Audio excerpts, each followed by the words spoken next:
के बाग में सबसे खास फूल, जिसे रेनबो ब्लूम कहा जाता है, मुरझा रहा था।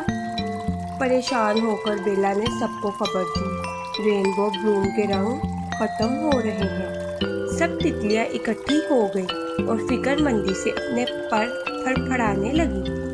तभी बड़ी उम्र की एक सुनहरी तितली, जिसका नाम लूना था, वो बोली, सिर्फ सूरज का नगमा ही इस फूल को दोबारा जिंदा कर सकता है, और ये सूरज की आखिरी रोशनी से पहले सूरज की पहाड़ी पर गाया जाना चाहिए। बेला फौरन उड़ गई। वो बुलंद दरख्तों के ऊपर, चमकते दरियाओं के पार और बादलों के दरमियान से गुजरी।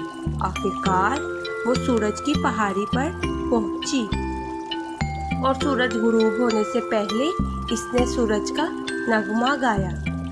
जैसे ही बेला का नगमा फिजा में गूंजा, सूरज की रोशनी की किरणें बाग को जगमगाने लगी और रेनबो ब्लूम दोबारा खिल उठा।